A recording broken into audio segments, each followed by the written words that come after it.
히스기야는 주전 713년의 사람이니까 그가 왕위에 오른 지 14년 되는 해였습니다.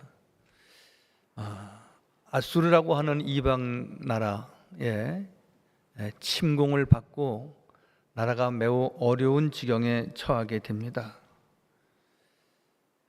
아마 우크라이나가 현재 소련의 침공을 받고 그 나라가 어려운 것 그 이상으로 아마 큰 환란을 당하고 있습니다.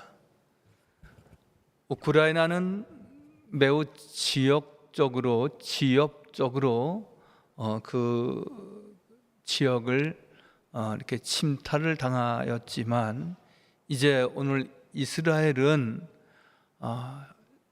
아수르 나라에 의해서 예루살렘이 이제 완전히 무너지게 되는 그러한 지경에 이르렀을 때에 그 참담함을 오늘 히스기야는 이렇게 말합니다. 오늘은 환난과 능욕의 날이었다.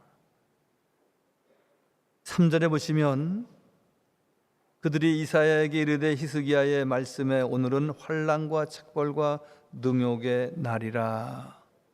또 그 끝절에 보니까 그 얼마나 여력이 없으면 아이를 낳으려 하는 임산부가 해산할 힘이 없어서 아무것도 대항할 능력이 없는 상태를 말하고 있습니다.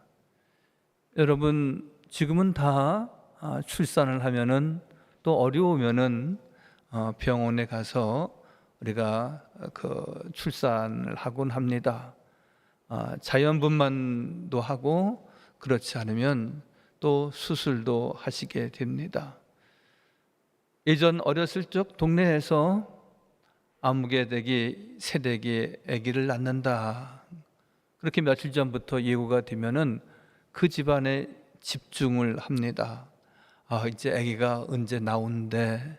그런데 애 엄마가 아주 허리가 개미 허리 같아 갖고 몸이 약해 빠져 갖고 지금 벌써 5시간 전에 아이가 나와야 되는데 애 엄마가 힘이 없어 갖고 힘을 못 쓴다고 그러네. 그런 얘기를 여러분 들어보셨습니까? 산모가 출산할 힘이 없어서 용을 못 쓰니까 아이가 세상 밖으로 못 나온다라고 했을 때 그 안타까움은 본인뿐만이 아니라 모든 가족들과 그리고 모든 동네 아주머니들이 그곳에 집중하고 있는데 안타까움을 이야기하는 것을 저는 어려서 들은 적이 있습니다. 여러분, 지금 이스라엘이 아무런 힘이 없다는 표현을 출산을 한 산모가 해산을 할 힘이 없는 것과 같이 무력하다는 것을 여기에 비유하고 있습니다. 그래서 오늘은 환난과 능욕의 날이로다 이렇게 말하고 있습니다. 이 능욕은 우리가 한 장만 넘기시면 36장에 이렇게 기록하고 있습니다. 36장 1절 말씀에 히스기야 왕 14년 되는 해에 아수르 왕 산헤립이 쳐 올라와서 유다의 모든 견고한 성을 쳐서 취하니라. 이미 이스라엘은 완전 무너지게 되어진 것이었습니다. 그러니까 능욕의 날이라고, 환난의 날이라고, 아무 힘도 없는 여인과 같다고 오늘 말하고 있습니다. 지금 우리 주변 환경은 여러 가지로 우리가 출산을 앞두고 있는 여인이 힘이 없어서 아이를 세상 밖으로 못 내놓는 것과 같이 우리가 힘들고 어려운 때를 다 누구나 지나고 있습니다. 우리나라 안보 문제도 그렇습니다. 안보를 튼튼히 하겠다고 하는 우리 이제 새 정부에 대한 거는 기대가 매우 큽니다. 그렇지만 호시탐탐 저 우에서 나든지 혹은 또한 중국과 소련에서 행하는 모든 모습들을 보면은 심상치 않습니다. 경제도 역시 마찬가지입니다. 뭐 주가가 떨어지는 것만 가지고 우리가 모든 지표를 삼을 수는 없지만 1년 후, 2년 후에 더 어려운 때를 만날 수 있다. 모든 전문가들이 이야기를 합니다. 그렇게 되니까 우리 젊은이들로부터 비롯해서 우리 모든 장년이나 또한 모든 이들에 이르기까지 그 여파와 한파가 끝이 없습니다. 오늘 어느 신문을 보니까 고립운동형 청년이 늘고 있다, 그런 기사를 본 적이 있습니다. 청년들 가운데 고립해서 혼자 운둔하며 지내는 청년들이 많아지고 있다는 겁니다.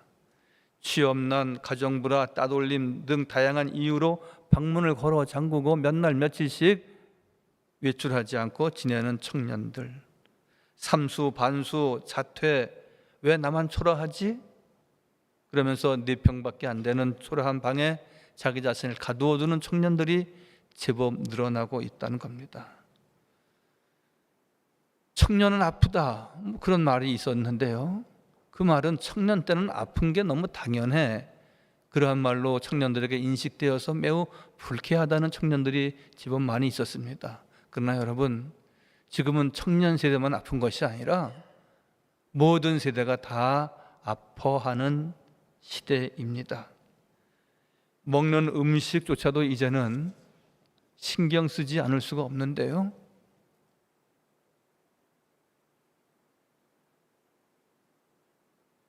우리가 식당에 가서 밥을 먹으려면 최소한 7,000원, 8,000원은 줘야지 먹습니다. 편의점에서 우리가 김밥이라든지 삼각김밥을 사 먹으면 보통 6,262원이랍니다. 평균 요새 6,232원 주어야지 하루 끼니를 때울 수 있답니다. 그런데 여러분, 맛있고 저렴한 착한 짜장면이 나왔는데 어느 동네에 3,000원짜리 짜장면이 나왔다, 그래서 화제가 되고 있습니다. 그래서 편의점으로 가지 않고 어느 동네에서는 3,000원짜리 짜장면 먹으러 모이는 청년들과 동네 주민들이 있다는 기사가 오늘 실려졌습니다. 이렇듯 우리의 인생은 너무 좋은 날도 많이 있었지만 또 우리가 진정 준비하지 않으면, 믿음의 사람이 깨어있지 않으면 결코 이러한 슬픔과 고통의 연속을 면할 수 없을 뿐만이 아니라 아수르의 침공을 받은 히스기야 왕과 같이 환난과 능욕의 날을 만나지 않는다고 보장할 수는 결코 없는 것입니다. 시편 38편 6절 말씀은 내가 아프고 심히 구부러졌으며 종일토록 슬픔 중에 다니니다 말합니다. 내가 아프다는 겁니다. 청년만 아픈 것이 아니라 이스라엘 모든 국민들이 다 아파했다는 것이고요, 구부러졌다는 것은 무엇입니까? 예기치 못한 일을 만나니까 내 인생이 자꾸 꺾인다는 겁니다. 예기치 못한 일을 만나면서 내 인생이 자꾸 꼬인다는 겁니다. 구부러졌다는 것은 내 인생이 왜 이렇게 꼬이는 겁니까? 종일토록 나는 슬픔 중에 있습니다, 그렇게 말하고 있습니다. 더 심한 것은 잠언 말씀에 이런 말씀이 있습니다. 내가 웃어도 웃는 것이 아니요 좋아도 좋은 것이 아니다, 그런 이야기를 우리가 종종 하게 되는데 잠언 14장 13절 말씀은 이렇게 말씀하고 있습니다. 웃을 때에도 마음에 슬픔이 있고 즐거움의 끝에도 근심이 있느니라, 이렇게 말씀하고 있습니다. 웃을 때에도 마음에 슬픔이 있고 즐거움 끝에도 근심이 있느니라. 웃어도 웃는 게 아니라는 것이죠. 내 마음속에는 늘 근심과 걱정이 끝나지 않는다는 것이죠. 여러분, 오늘 저는 이 말씀 속에 여러분들이 2가지의 큰 뜻을 마음에 새기기 바랍니다. 첫 번째는 왜 나만 이렇지? 4평짜리 조그만 방에 몇 날 며칠 운둔하면서 지내는 고독한 청년들의 항변과 같이 왜 나는 이 모양이지? 그러면서 4평 가운데 좁은 공간에 내 인생을 가두는 일이 결코 없어야 됩니다. 모두가 다 그렇습니다. 여기 우리 모든 150여 명 되는 모든 성도들은 그 차이가 조금씩 있을지언정 우리는 늘 그렇게 환난과 능욕을 만나는 것과 같은 슬픈 사연들이 있습니다. 한 홀 어머니가 독자와 살고 있었는데 그 독자가 죽게 되었습니다. 아이고, 이거 어떻게 됩니까? 의지하는 내 아들 하나밖에 없는 그가 이제 세상을 떠나게 된다니, 그는 그 동네에 있는 수도원의 성자를 찾아갔습니다. 수도사님, 우리 아이가 죽게 되었는데 어떻게 좀 우리 아이가 살아날 수 있는 방법이 없겠습니까? 기도에 묵주를 달라고 부탁을 합니다. 그러니까 이 수도사가 이야기하기를, 자매님, 한 가지 방법이 있습니다. 그것은 이제 내가 꼭 부탁하는데 동네에 내려가서 한 번도 슬픔을 당하지 않는 이가 있다면 그를 만나서 밀가루 한 줌을 얻어 이 성당 주변에 뿌리십시오. 그러면 살아날 것입니다. 이 홀어머니는 어느 한 오두막집을 갔습니다. 밥을 먹지 못하고 여러 명의 아이들과 함께 늘 식탁에서 깊은 슬픔에 잠겨서 늘 구석에서 우는 아이, 또 엄마를 원망하는 아이들, 그 통곡 소리가 그치지 않는 집을 보고 말도 못 붙이고 왔습니다. 큰 언덕 위에 저택이 있어서 저 집은 슬픈 사연이 없겠지, 늘 행복하고 늘 만족한 삶을 갖겠지. 그리고 그곳을 방문하여서 댁은 어떠십니까? 그들이 어려서부터 겪어온 질병과 또한 지금까지도 끊임없는 가정 불화 이야기를 들으면서 밀가루 한 줌 얻을 수 없는 처지가 되었습니다. 여러분, 밀가루 한 줌 얻어서 뿌리면은 아이가 살아난다고 했지만 밀가루를 줄 수 있는 집은 세상에 아무도 없다는 것은 그 슬픈 사연이 없는 집이 없다는 것이지요. 나만 그런 것이 아니라는 겁니다. 20세기 프랑스를 대표하는 여류 작가 프랑스와즈 사강이라는 여류 작가가 있습니다. 이 여인입니다. 이 여인의 대표적인 작품이 슬픔이여 안녕 이라고 하는 책이 영화화되기도 하고 했습니다. 19살 때 슬픔이여 안녕이라고 하는 책을 썼다니까요. 그리고 천재 작가로 유명하기도 합니다. 그런데 그가 2차례의 이혼과 마약 중독으로 완전 폐인이 되면서 그녀가 이렇게 말합니다. 나는 나를 파괴할 권리가 있다. 무서운 말 아닙니까? 소망이 없는 겁니다.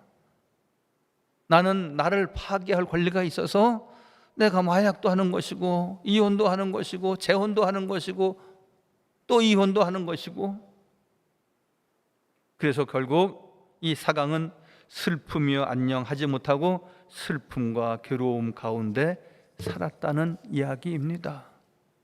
여러분, 슬픔이여 안녕은 내가 그렇게 글을 쓴다고 해서, 내가 그렇게 울부짖는다고 해서 그쳐지는 것이 아니라 오늘 하나님께서 우리에게 방법을 말씀하고 있습니다. 이스라엘 백성들이 많은 전쟁을 치르면서 그들이 환난과 능욕을 당하는 일에 그들이 큰 슬픔이 있었지만 하나님께서 오늘 말씀하십니다. 너희들이 이제 베옷을 입어야 한다고. 너희들이 지금 입는 이 평상복을 벗고 너희들이 이제 여호와를 경외하며 참여하며 기도하며 베옷을 입지 아니하면 너희가 결코 슬프며 안녕 그렇게 노래할 수 없다는 겁니다. 우리들이 좋아하는 복음성가가 있습니다. 그 곡 가사는 언제나 들어봐도 우리가 은혜가 되는데 이런 거죠. 날마다 숨쉬는 순간마다 내 앞에 어려운 일 보내. 주님 앞에 이 몸 맡길 때 슬픔 없네, 두려움 없네. 네, 됐습니다. 더 많은 내용을 제가 준비했지만 숨쉬는 순간마다 우리에게는 늘 슬픈 사연들이 널려져 있을 것이라고 말씀하고 있고, 그런가 하면은 늘 순간순간마다 어떤 주님 앞에 이 몸 맡길 때 슬픔도 없고 두려움도 없네. 내 몸을 주님께 맡길 때 화려한 옷을, 괜찮은 삶을, 내가 좋아하는 어떤 생활을 쫓아가는 것이 아니라 그 옷을 벗고 베옷을 입고 하나님께서 나와 함께하지 아니하시면 내가 이 두려움을 어찌 넘어설 수 있으며 이 환난과 능욕의 날을 어떻게 벗어날 수 있습니까?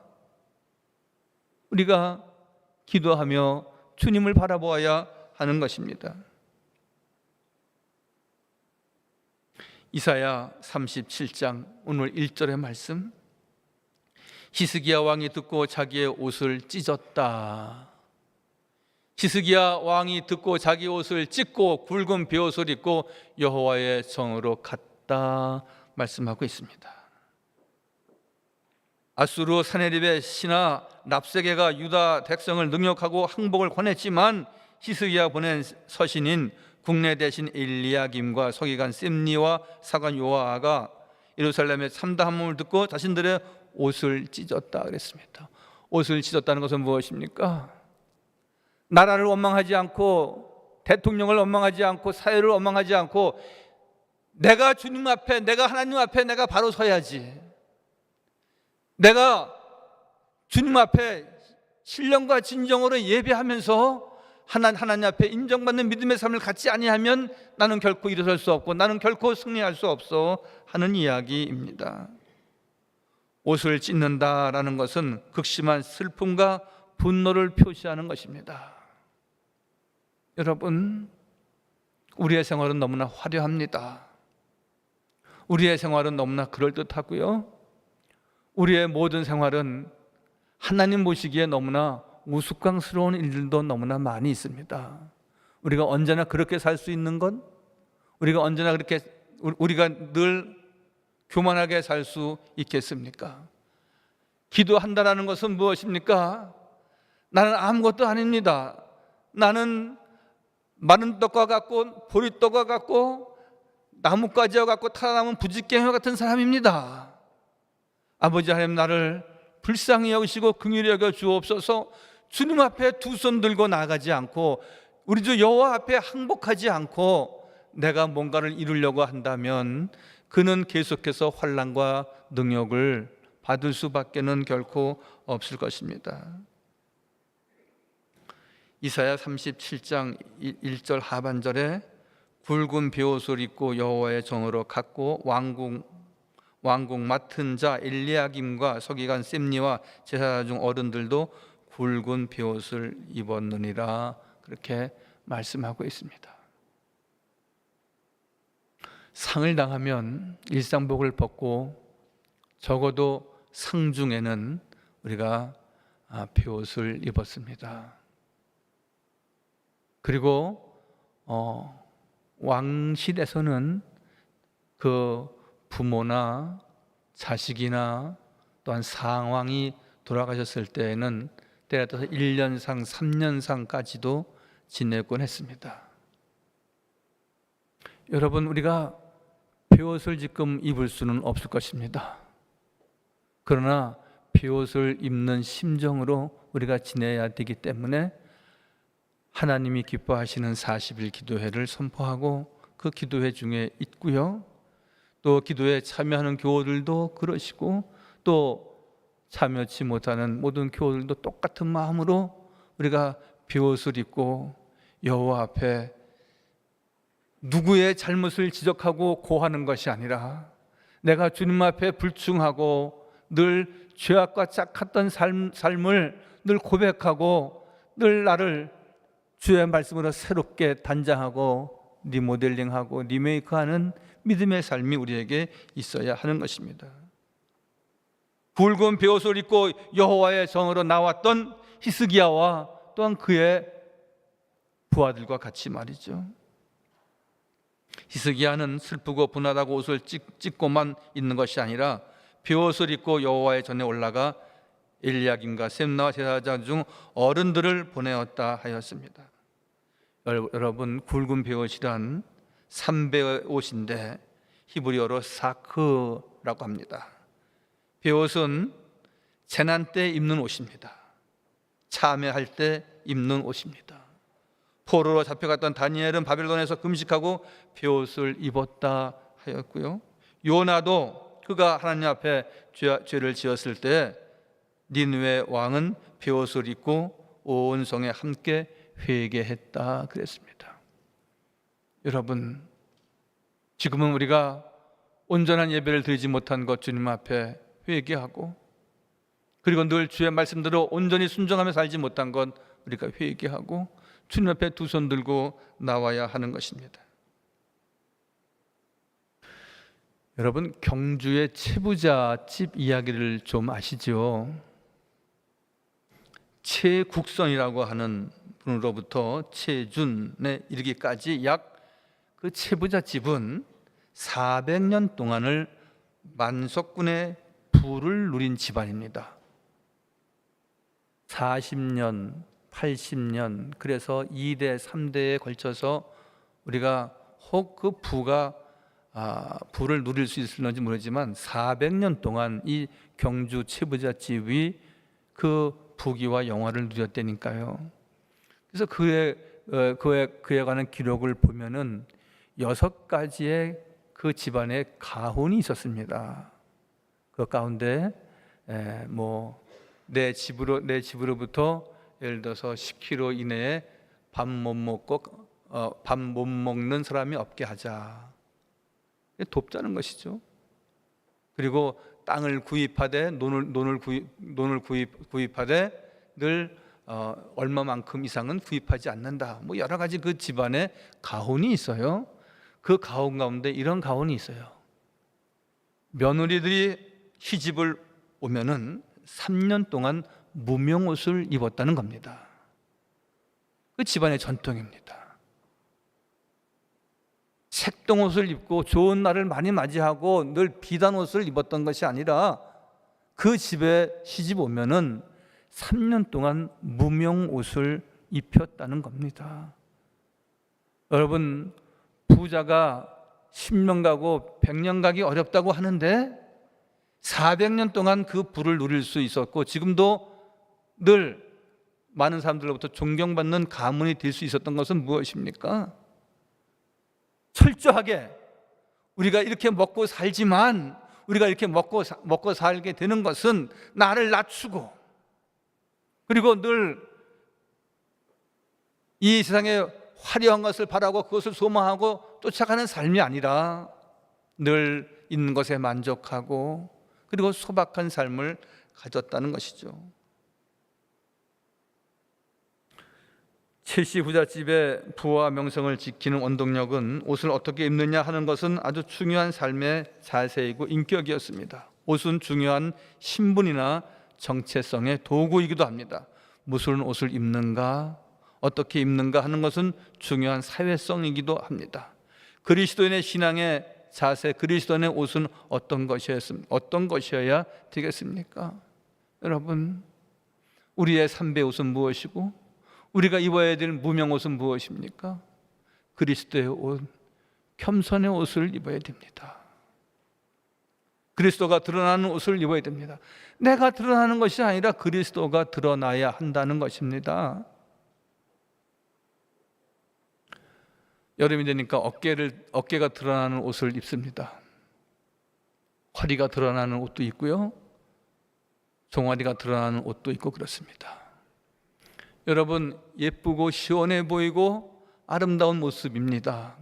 그러나 우리 그리스도인들은 내 자주가 드러나서도 안 되는 것이고, 내 어깨와 내 허리와 내 종다리가 드러나서도 안 되는 것이고, 오직 그리스도만 드러나도록, 교회만 드러나도록, 하나님의 영광만 드러나도록 우리가 힘써야 한다는 것입니다. 예수님께서는 회개하지 않는 백성들을 책망하시면서 오늘 마태복음 11장 21절에 화 있을진저, 고라시냐 화 있을진저, 벳세다야 너희에게 행한 모든 권능을 두로와 시돈에서 행하였더라면 그들이 벌써 베옷을 입고 채에 앉아 회개하였으리라 말씀하고 있습니다. 교만하면 화를 입는 것입니다. 주님을 드러내지 않고 나를 드러낼 때 오늘 화 있을진저 말씀하고 있는 것입니다. 우리가 형통한 삶을 가질 때, 아니 지금 형통하다고 말하기에는 너무나 사회가 험악합니다. 경제적으로, 사회적으로 아직도 질병이 다 그쳐지지 않고 있는 전염병 시대에 우리가 살고 있습니다. 주님 앞에 엎드려야 됩니다. 주님 앞에 기도해야 됩니다. 거룩하시고 진실하심으로 우리를 인도하시고 도우시는 하나님 앞에 우리가 겸손하게 엎드려 회개하며 기도해야 할 때입니다. 베옷을 입고, 적어도 우리가 3년 동안은 우리가 무명옷을 입어야 되겠구나, 지금의 만족함, 지금의 풍성함, 지금의 감사함이 더욱 유지되고 더욱 풍성해지도록 우리가 깨어있지 않으면, 무명옷을 입는 것과 같은 소박하고 진실된 믿음과 신앙을 지니지 않으면 우리는 결코 환난과 능욕의 날을 만나지 않는다 말할 수 없는 것입니다. 마틴 루터는 말하기를 성경은 우리 주 그리스도의 입으신 옷이다 그랬습니다. 하나님 말씀을 묵상해야 됩니다. 하나님의 말씀을 듣는 자리에 있어야 됩니다. 예배의 자리가 우리의 승리의 자리이고, 예배의 자리가 무명옷을 입는 자리이고, 기도의 자리가 베옷을 입는 자리이고, 말씀을 듣고 그 말씀대로 행하는 삶이 승리의 삶이 되어지는 것입니다. 시편 30편 11절 말씀, 주께서 나의 슬픔이 변하여 내게 춤이 되게 하시며 나의 베옷을 벗기고 기쁨으로 띠띠우셨나이다. 여러분, 왜 우리가 고통의 순간에도, 환난의 순간에도 우리가 이렇게 무명옷을 입고 소박하고 진실된 믿음으로 나가야 하는 것입니까?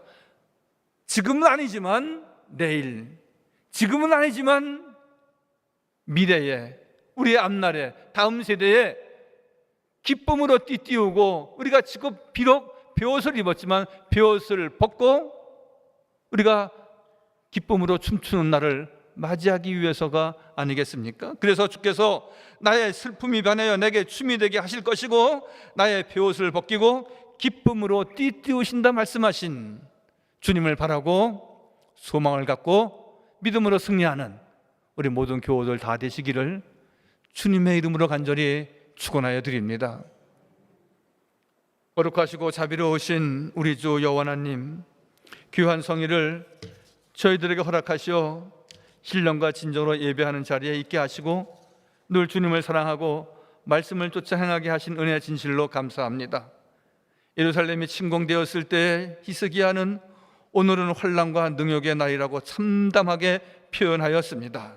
아버지 하나님, 그러나 저들은 늘 깨어서 기도하는 사람이었고 늘 여호와를 바라고 여호와께 소망을 두는 이들이었기에 그들은 늘 베옷을 입고 회개하며 여호와 앞에 나갔다 하였습니다. 잘난 체 하지 아니하고 있는 척하지 아니하고, 또한 저들의 힘을 모아서 대항하려고 하는 저들의 힘 자랑하지 아니하고 모든 힘과 능력을 갖고 계신 여호와 하나님을 소망하고 의지했을 때 그들은 회복될 수 있었고 그들은 이길 수 있었고 그들은 승리할 수 있었습니다. 내가 아프고 힘이 구부러졌으며 종일토록 슬픔 중에 다녔다 할지라도 오늘 주신 말씀과 같이 슬픔이 변하여 기쁨이 되게 하시고 베옷을 벗기고 기쁨으로 띠띠우시는 여호와 하나님을 바라보는 우리 모든 성도 다 되도록 축복하여 주옵소서. 모든 말씀 예수님의 이름으로 감사하며 기도하옵나이다. 아멘.